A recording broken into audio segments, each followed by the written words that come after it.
बिस्मिल्लाहिर्रहमानिर्रहीम। एतिकाफ की कज़ा का क्या तरीका है? अगर किसी शख्स का एतिकाफ किसी वजह से टूट जाता है तो फिर उसकी कज़ा एक ही दिन की होगी, ना कि पूरे 10 दिन की। अगर वो ईद के बाद जो है ना किसी भी वक्त करना चाहता है तो वो कर सकता है, और वो एक ही दिन का होगा, ना कि पूरे 10 दिन का होगा। और अगर वो रमज़ान में करता है तो तब तो वो सही है, लेकिन अगर ईद के बाद अगर करना चाहता है तो फिर शर्त ये को साथ रोज़ा भी रखेगा और एक ही दिन का होगा, ना कि पूरे 10 दिन का होगा। बस वो जिस दिन उसका एतिकाफ टूटा है उसी दिन का वो एतिकाफ करेगा 24 घंटों का।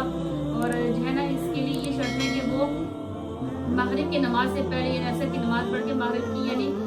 अजान से पहले जो है वो एतिकाफ की जगह पर चला जाएगा, और अगर मर्द है तो वो मस्जिद में चला जाएगा और अगले दिन में वो मस्जिद से मगरिब की नमाज के बाद जो है वो निकलेगा और उसका ये जो है ना एतिकाफ जो होगा वो कंप्लीट हो जाएगा। और शर्त ये है कि अगर वो ईद के बाद करता है तो उसके साथ वो रोज़ा भी रखेगा, लेकिन रमज़ान में अगर वो रखता है तो फिर तो उसका ऑलरेडी रोज़ा होगा, तो फिर वो इस तरह जो है